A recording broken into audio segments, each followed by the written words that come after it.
14 July OTT প্ল্যাটফর্মে নেটফ্লিক্সে মুক্তি পেয়েছে বিজয় সেতুপতির সিনেমা মহারাজা। আর মুক্তির পর থেকেই প্রশংসায় ভরে গেছে মহারাজা, আর ওটিটি রেকর্ডেও এগিয়ে আছে এই সিনেমাটি। তবে অনেক আগে মুক্তি পেয়েছিল সিনেমা হলে, তবে তেমন সাড়া না পায় পরবর্তীতে 1 মাসের মধ্যে ওটিটির মুক্তি দেওয়া হয় মহারাজা সিনেমাটি।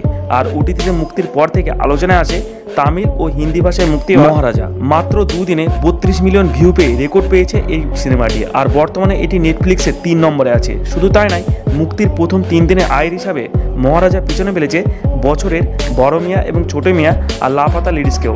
এছাড়া শুধু ভারতে নয়, পুরো বিশ্বের 14টি দেশে কন্টেন্টের ট্রেন্ডিংয়ে তালিকায় 10-এ রয়েছে বিজয় সেতুপতির এই সিনেমাটি। তবে বিজয় সেতুপতির সাথে এই সিনেমায় নজর কেড়েছে নির্মাতা অনুরাগ ক্যাশো, আর অভিনয় শিল্পী হিসাবে তাকে দেখা গেছে বিজয় সেতুপতির মুখোমুখি হিসাবে। তবে এক ভয়ঙ্কর খলনায়ক চরিত্রে পর্দায় ধরা দিয়েছেন তিনি।